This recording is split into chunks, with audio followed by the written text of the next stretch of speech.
Hello everybody, and welcome to Ancient Architects.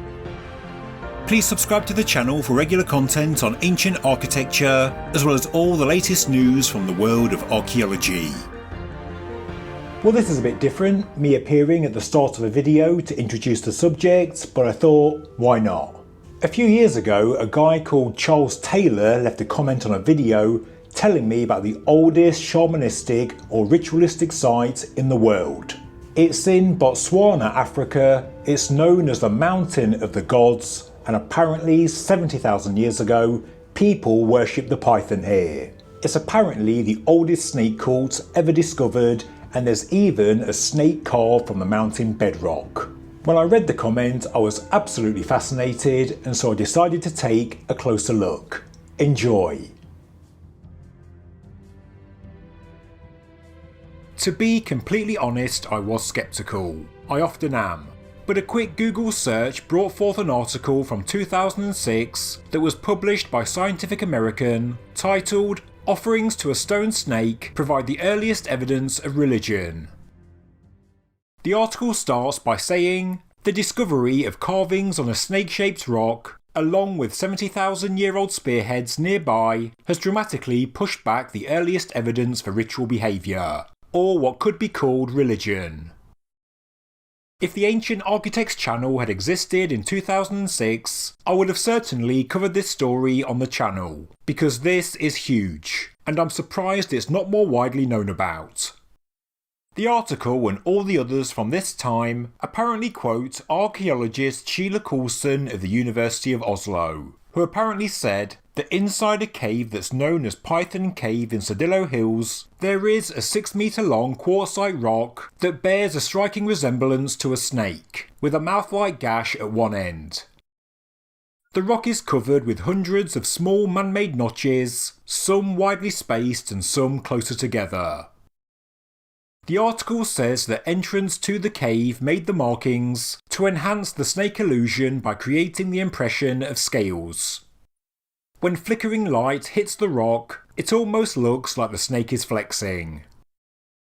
Of course, a carved rock that looks like a snake doesn't help us get an absolute date of human activity at the site, but the indentations are certainly thought with the work of human hands, and they were done a long time ago because the rock is apparently well eroded.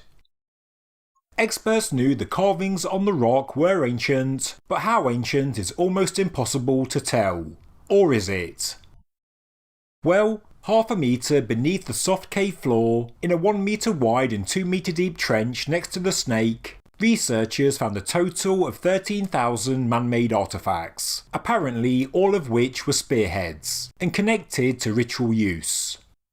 This assemblage included the tools that were used to carve the snake. The stones used to make the spearheads had a variety of different colours and must have been brought from hundreds of kilometres away, because they are not native to the region. The spearheads resemble others that are found elsewhere, although better made, and these have been dated to 77,000 years ago. Due to the rare colours of the stone points, 22 of them being made from a red stone, together with the pattern of the fragments, it was clear to Coulson that people came from far and wide to this cave, with their spearheads partially made, and they were then finished inside the cave. Some of the spearheads, only the red ones, were also purposefully burnt. Some of them were also smashed and damaged, like some kind of sacrifice, like the ritual destruction of the artefacts. All of the points show cracks and faults, consistent with exposure to heat, and some of them had even burnt white. Other spearheads showed chips and marks, like they had been struck head-on. It is a unique, intriguing and mind-boggling site, especially being an estimated 70,000 years old, so I really wanted to learn more. For a start, the method of dating the site doesn't seem to be that scientific. Well, there wasn't much detail in the article, and it seemed to me like a best guess, so I looked to see if any further work had been done in the past 16 years. I next came across an article in a research magazine that was published by the University of Oslo, the establishment of the lead researcher on the project Sheila Coulson. This was published in the same year, 2006, and does give a little more information. Before the discovery, the region was already a UNESCO World Heritage Site with more than 3,500 cave paintings, some being more than 1,500 years old. The Cedillo Hills are also a sacred place for the San people, who call them the Mountains of the Gods and also the Rock that Whispers. The python is one of the San people's most important animals. Their creation myth says that mankind descended from the python, and the ancient arid streambeds around the hill are said to have been created by the python as it circled the hills, in its endless search for water. The Python Cave wasn't discovered until the 1990s, although the locals did know about it. According to the magazine article, there was no sign of normal habitation, and there were no ordinary tools at the site. It was a ritual landmark, and the experts believe the cave was in use for almost 100,000 years. There was also a secret chamber that was found behind the Python stone, and some areas of the entrance were worn smooth, indicating that many people had passed through it over the years. The shaman, who is still a very important person in San culture, could have kept himself hidden in the secret chamber. He would have had a good view inside the cave and at the same time remain hidden. If and when he spoke, it would have been like the snake itself was talking. The shaman could have also disappeared from the chamber by crawling out onto the hillside through a small shaft.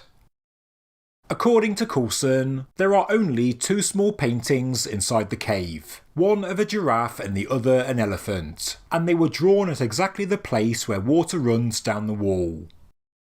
Apparently, these specific paintings can be explained in San mythology, which says the python falls into a body of water and can't get out.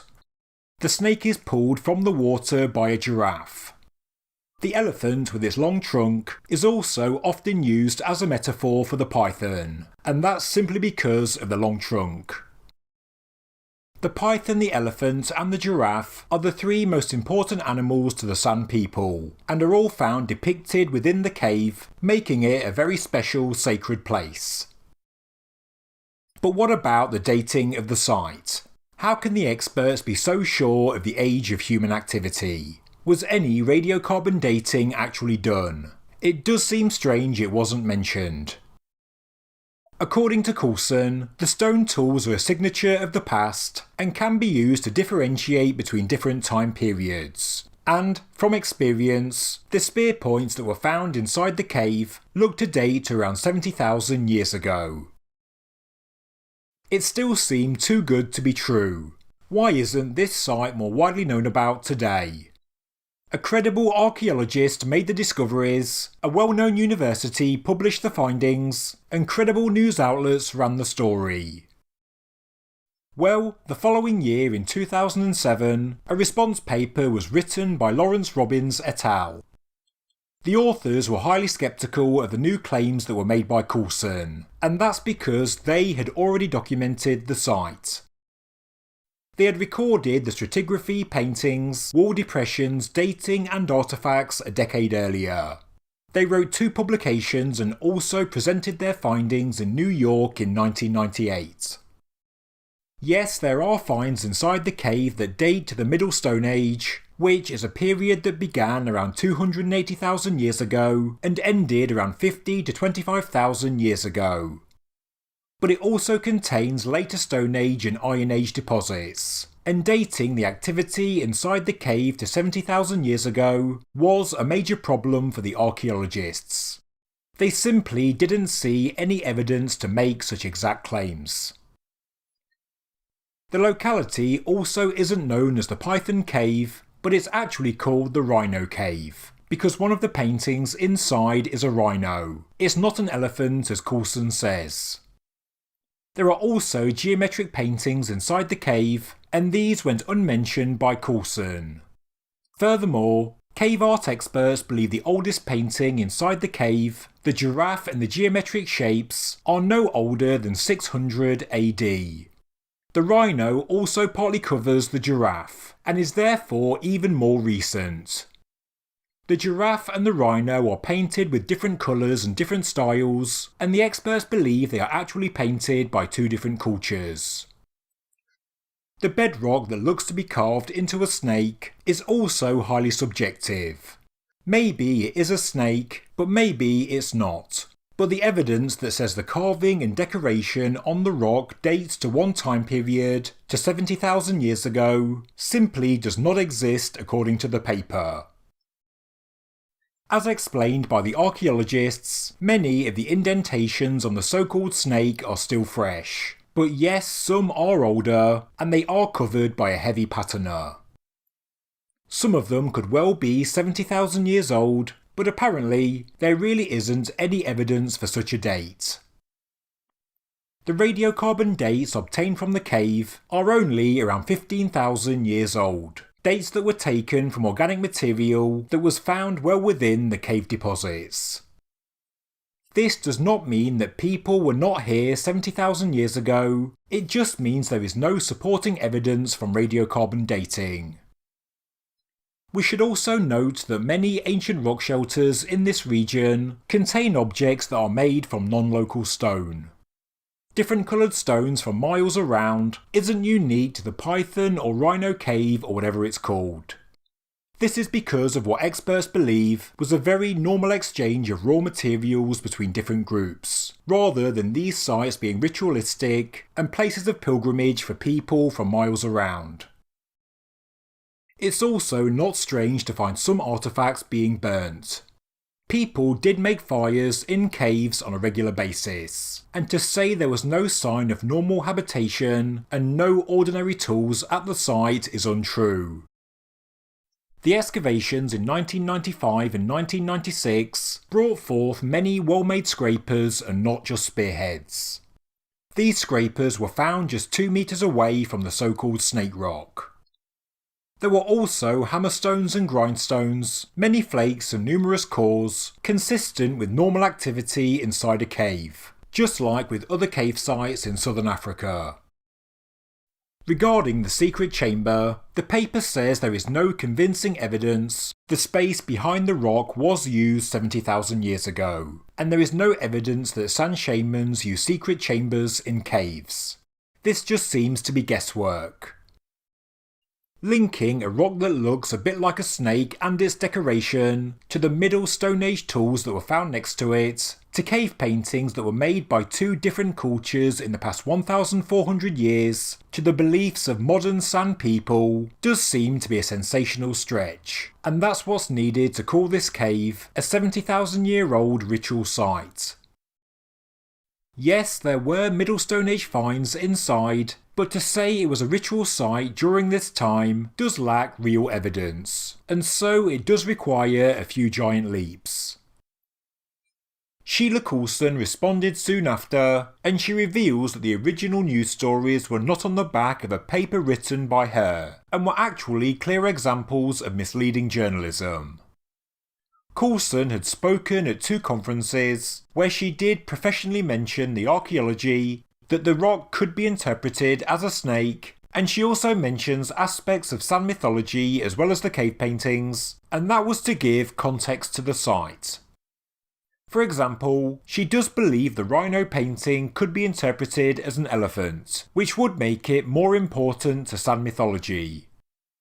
I guess she also could have said in the conference that it is possible the stone points are 70,000 years old, and that comes from a comparative study. But it seems like the media simply took bullet points from her lectures, as well as from an article written by the Norwegian Research Council, and then took her work out of context.